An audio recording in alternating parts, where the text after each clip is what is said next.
মহাকবি কায়কোবাদের মহাশ্মশান মহাকাব্য এবং পানিপথের তৃতীয় যুদ্ধের ইতিহাসের উপর এটি আমাদের আজকের কুইক সামারি। ১৭৬১ সালের সেই রক্তক্ষয়ী ঐতিহাসিক যুদ্ধকে কেন্দ্র করে লেখা এই মহাকাব্যে আমরা দেখব কিভাবে বীরত্ব, প্রেম আর ক্ষমতার লোভ আস্ত একটা সাম্রাজ্যকে রীতিমতো ধ্বংসস্তূপে পরিণত করেছিল। প্রথমত চলুন এই যুদ্ধের দুই প্রধান পরাশক্তি আর তাদের লিডারদের একটু চিনে নিই। একদিকে ছিলেন আফগান শাসক আহমদ শাহ আবদালি, যার তীক্ষ্ণ নেতৃত্ব আর বিশাল মুসলিম বাহিনী ছিল একদম অপ্রতিরোধ্য।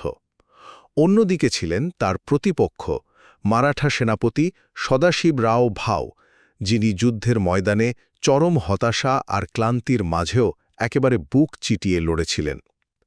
দ্বিতীয়ত আপনাকে রীতিমতো মুগ্ধ করবে ইব্রাহিম কার্দির ট্র্যাজিক হিরোইজম আর তার স্ত্রী জোহরা বেগমের সেই অবিশ্বাস্য ছদ্মবেশ।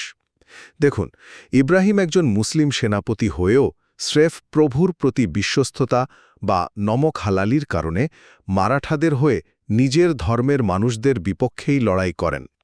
আর তাকে ফেরাতে জোহরা মনুবেগ নামের এক সুদর্শন তরুণ সৈনিকের বেশ ধরে রাতের অন্ধকারে সোজা মুসলিম শিবিরে ঢুকে পড়েন। জাস্ট ভাবুন তো, কি শ্বাসরুদ্ধকর এক রোমাঞ্চ! অবশেষে প্রশ্ন আসে, এই মহাকাব্যের নাম কেন মহাশ্মশান রাখা হল?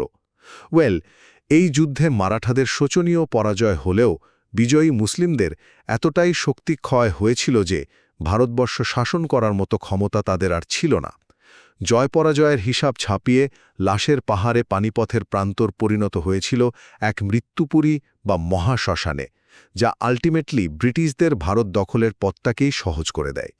সত্যিকার অর্থে এটি কেবল কোনো যুদ্ধের বিজয়গাথা নয়, বরং ক্ষমতার লড়াইয়ে দুই পরাশক্তির আত্মাহুতি আর মানবতার করুণ পতনের এক চিরন্তন দলিল।